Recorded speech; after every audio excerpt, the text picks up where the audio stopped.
Hello, everyone. I'm Father Alexander Har. And I am Dave Marshall, Rector of All Angels by the Sea, Longboat Key. Very good. Yes. This is a bridge between, where we bridge our knowledge of the gospel, bridge our physical distance, and bridge from one season to another as we're in the season of Epiphany. Yay. So Love Epiphany. We are getting into, this is the season that I really like, because I tell people, you came for Christmas, maybe you're going to come again for Easter, but if you miss this middle part, you're going to be lost with some of the story, or lose some of the power behind the story because you didn't hear some of these passages. I love Epiphany. Yep. It's season of light. It's getting lighter out, if you can tell. I'm not quite as cold as I was last week, so that's good. Get ready. But it's also a time of learning. It's a time of new and exploration of thought. And I just, there's so much to it. I mean, I love Epiphany so much, we named our boat Epiphany, because I often get an epiphany while out on the water. It's true. I mean, you've had epiphanies out there.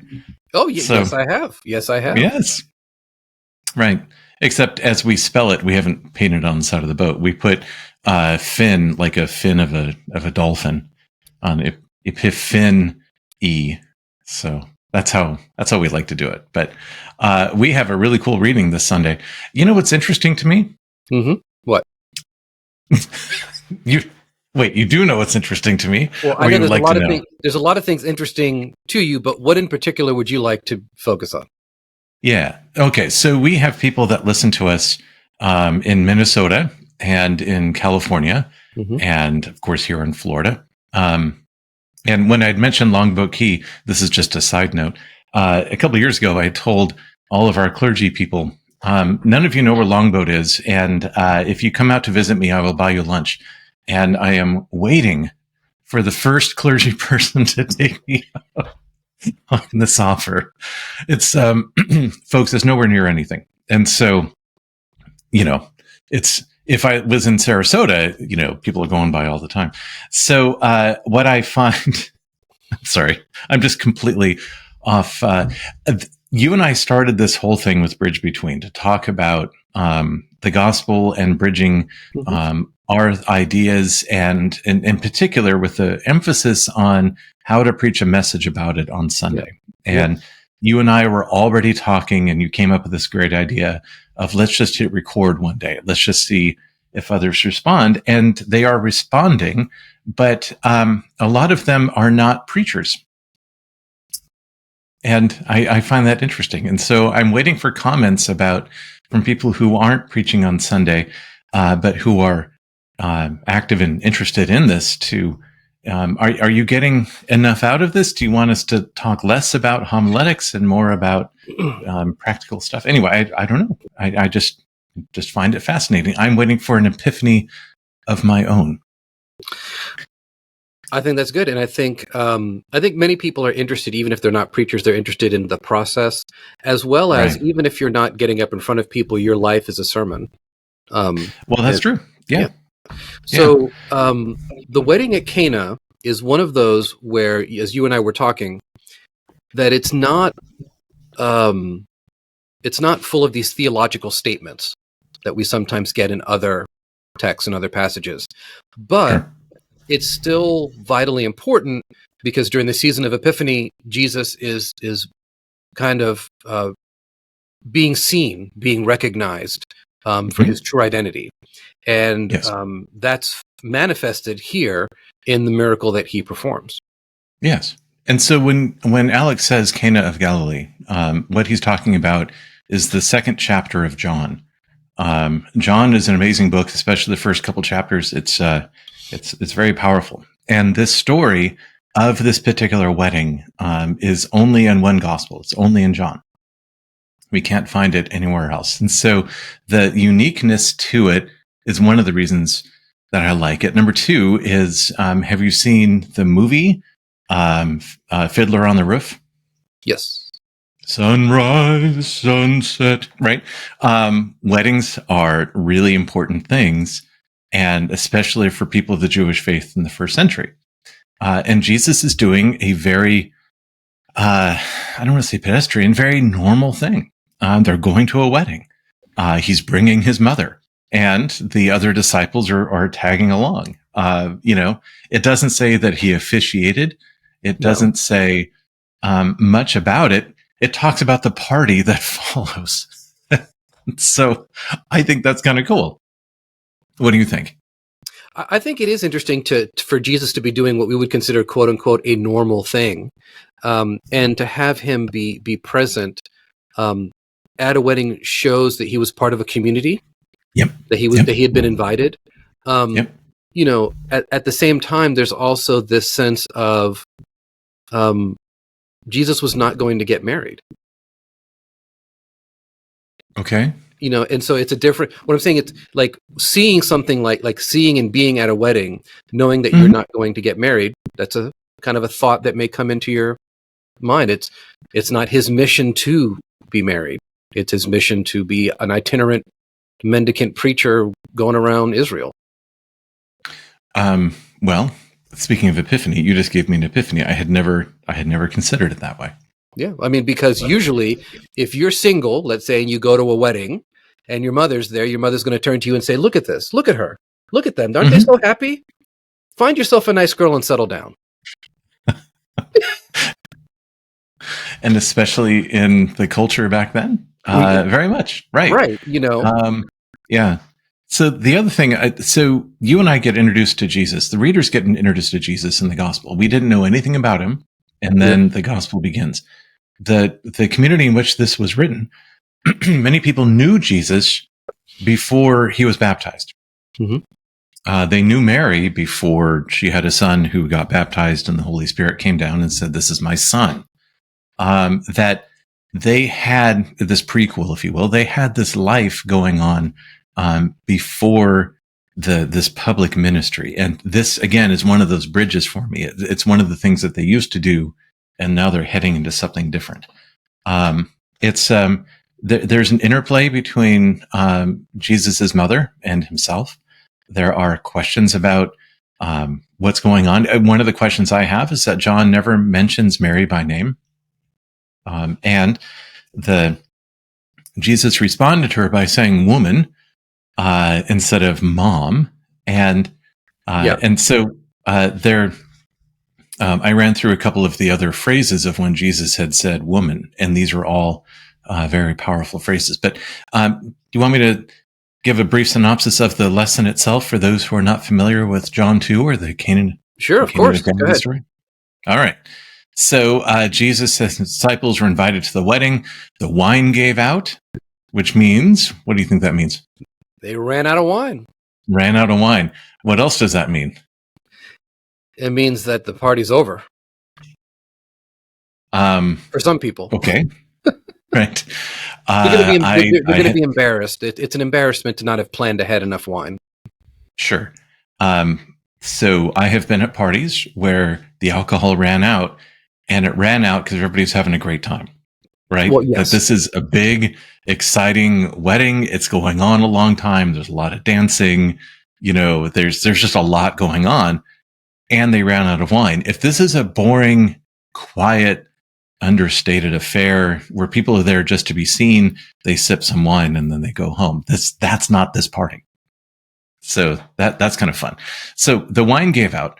And as John writes, the mother of Jesus said to him, "They have no wine." And Jesus said to her, "Woman, what concern is that to you and to me? My hour has not yet come." Yeah. His mother said to the servants, "Do whatever he tells you." Just the family dynamics, just of that alone, I think is worthy fascinating. Of discussion. Yeah, yeah. No, my hour has not yet come, and then Mary, ignoring that, turns to the servants and tells them what to do. She, I think, is more than an invited guest because she has the power to turn to the servants and transfer her power. You do whatever he tells you to do. Right. Ever been to a party where you've been able to do that? I mean, Oh yeah, yeah. But usually if I've officiated a wedding, maybe I can say, like, Sure. listen, Right. I think that one of the things that we look at in this passage before the miracle that's about to happen is, as you say, the family dynamic between Mary and Jesus. And Hmm. I've kind of always wondered, reflecting on what he says, is it's not my time yet, Yeah. but still he acts. He does something that is revelatory about his identity and his power. And that Hmm. in and of itself signals maybe this is your time. Well, and Mary knew it. I think this is certainly a turning point in John's gospel, even though the gospel has just begun. But once Jesus does what he's about to do, it's life's never going to be the same again. Yeah. See, you went to Florida State, right? Yes, I did. What if you were known as the guy at Florida State who could turn water into wine? How would that have changed the popularity of Alexandar? Considering we were the number one party school in America while I was there might have been some changes to my life. Now, if you were saying that I had been able to change water into beer, that might even be more powerful, considering that it's our modern time. Right. Yeah. So, regardless, I think if you could turn it into Bartles and James, I mean, whatever it was that. Yeah. Right. Yeah. So Jesus then, orders them to these huge gallons and gallons of water into these to these pots for purification ritual. Right. So there were six stone jars for the Jewish rites of purification. So remember when Jesus said, "You've invited me to my house, but nobody's washed my feet," that they have these large jars. I think the number 6 is to indicate the size of the party, Oh that yeah. they had a whole bunch of guests. It takes a while to fill those things with water. They don't have a whole bunch of faucets, right? Just sitting around for them to go do it. And they fill the jars with water. They filled them up to the brim. That's the other interesting thing, that John decided to just say, they topped it off. And then Jesus said to them, "Now draw some out and take it to the chief steward." You notice that there's no sleight of hand, there's no words, there's no prayer. It's just do do it. this and Yeah. take it to the steward. And when the steward tasted the water that had become wine and did not know where it came from, though the servants who had drawn the water knew, the steward called the bridegroom and said to him, "Everyone serves the good wine first, and then the inferior wine after the guests have become drunk. But you have kept the good wine until now." And then John writes, Jesus did this, the first of his signs, in Cana of Galilee, and revealed his glory, and his disciples believed in him. Yeah. Notice how Jesus didn't say, "Hey, wait, I did that." Reading it again, because I've read this a bunch, but reading it now again, I think that John is writing to a community that already knows that Jesus did this. Yep. That because nowhere in there did it say the water became wine. The steward tasted it and did not know where it had come from, though the servants knew, right? That there's an assumption built into this. So to me, I find that interesting. So if I'm preaching this Sunday, what's the main takeaway that I can use this text to convey to my congregation? Okay, so I was thinking about that this morning as I was driving in. Number 1, God can do amazing things. Yep. Okay. Number 2, honor your father, honor your mother. Right? Yep. Woman, my hour has not come. Do what he says for you to do, right? That he did it, which is fascinating to me. Knowing that, like you on your or any of us on the campuses of our colleges, if we turned water into wine or beer or whatever, life would never be the same. And number 3, any idea what number 3 might be? For me, number 3 is once Jesus reveals himself, there's no turning back. There is no turning back. Nope. No. Nope. From here he goes, and And as we had talked, the next stop for Jesus is he goes to Jerusalem. He makes a whip of cords and he drives the money changers out of the temple. And so the first glance is, hey, it's the guy that turns water to wine. Yay, he's here. And then, like, why does he have a whip? What's he doing? And then he caused people to whine, if you will. Anyway, that I had to throw that in there. That's we are getting this really interesting view of who Jesus is. Well, and I think there's a person behind all of this that sometimes in the Gospels, the personhood of Jesus and the personality of Jesus, we forget that, Right, and that there does need to be a sense of acknowledging that there was a person who did amazing things, but also got angry or got impatient, or things of that nature. I think that what you're saying is right about that. The community that John is writing to knew about these things and appreciated that Jesus had been a part of a community. Jesus is not outside of community.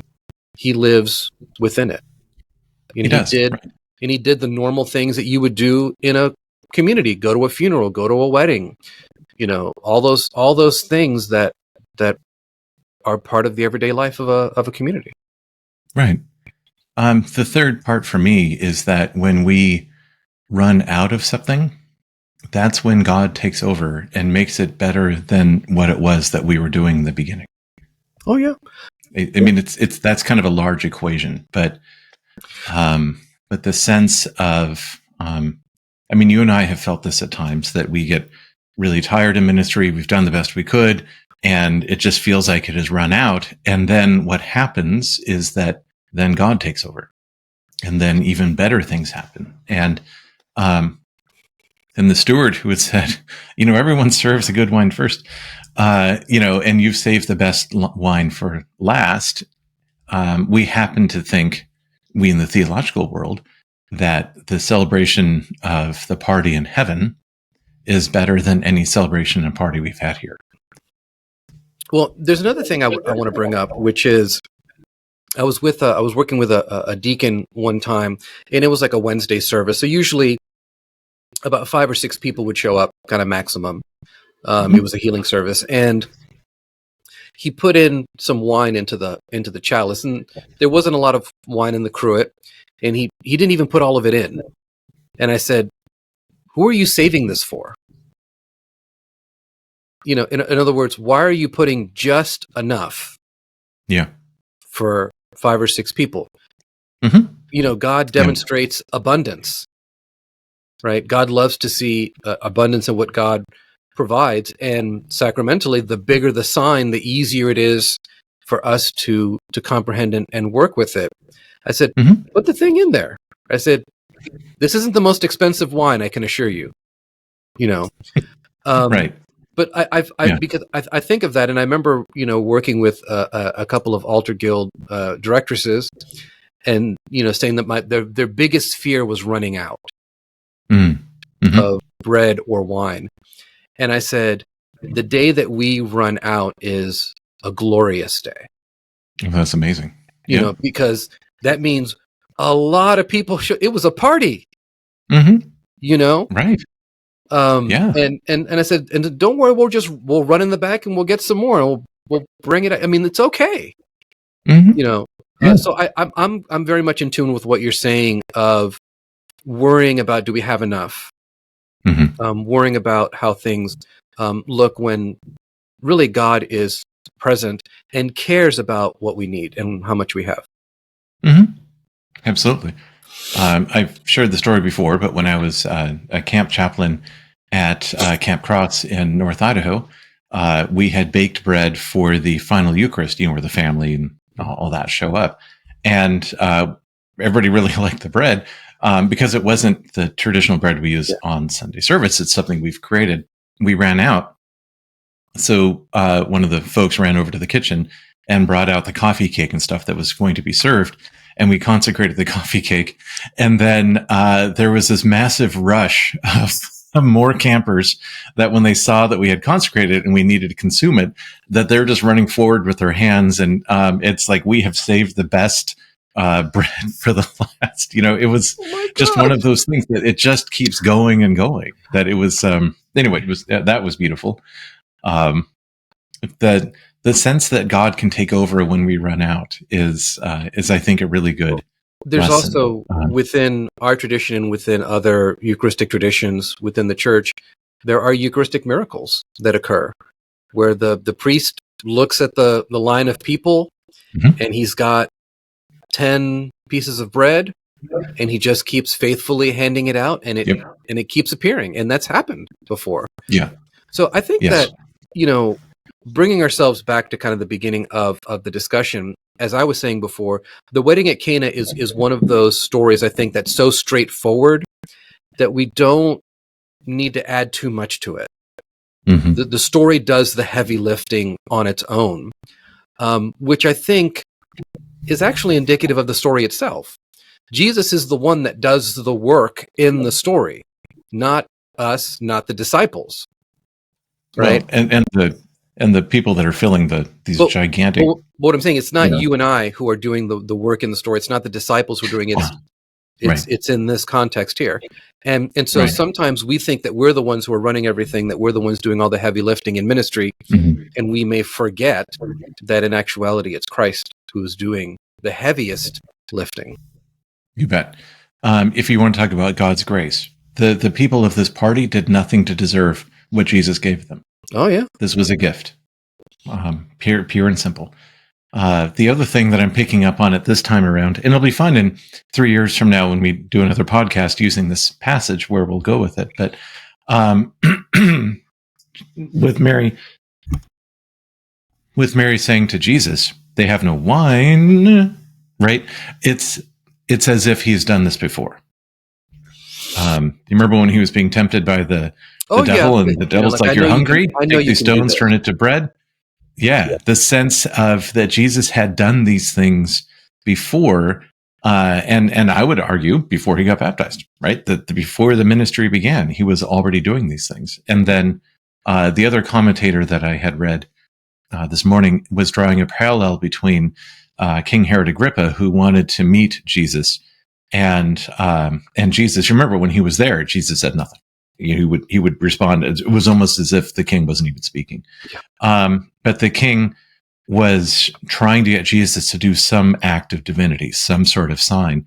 And in the show Jesus Christ Superstar, they had written in that Herod had said, "Why don't you do something divine, like turn my water into wine?" Right. That Herod was trying to get the party to keep going, and here's this court jester that can come in to do this stuff, and Jesus would have none of it. And so he followed what his mother said to do, but he's not going to do a party trick for others. So I think kind of maybe a last question that you might use if you know somebody who's getting married, and encouraging them to go through the ministry of the church to get married, so they have that preparation. And they have Christ present. But, a good way to say this is, hey, listen, the last time Jesus got invited to a wedding, look what happened. So invite him to yours. I like that. That's a very good idea. Yeah. Yeah. And so, Jesus also had been invited to the wedding and his disciples. That's, I like that idea. So much so, I might start thinking about how to write on that. Well, there you go. That was a good epiphany, Alex. Thank you. Thank you very much. That is wonderful. So actually, I think that's a good stopping point for us. And I'm only saying that because I made a good point. You don't want it to run out. I don't want. I want to go off on a high note. Right. So I would encourage people to pray about this text and ask themselves, is Jesus invited to what you're doing in your life? Mm-hmm. And what would Jesus do in being present in the different events and moments of your life? Yeah. The image that this reminds me of is a cartoon, a Sunday school drawing Mm-hmm. of King David before he was king, and up against the giant. And remember, he had a rock and a sling, and he was doing it. What the cartoon was showing is that David, when he was getting ready to throw, had tripped, and that Oh, he was already off balance when he's throwing it. And that the Sunday school lesson is it wasn't David's strength that brought down the giant Goliath. It was his faith in God. And so he can trip on his way to run and throw. He can like be falling, and the stone is still going to cave in the forehead of Goliath and bring him down. That's I think what the Bible is pointing at with these miracles is that when our strength runs out, when we trip, when we've come to the end of our rope, when our wine has run out, if we have invited Jesus, if we've brought the power of the Holy Spirit with us, all will be well. All will be okay. amen. So Okay. think about that, guys. Think about that, everyone. Pray on it. Don't forget to like, comment, and subscribe. Enjoy this Sunday of Epiphany, and we'll catch you in the next one. God bless.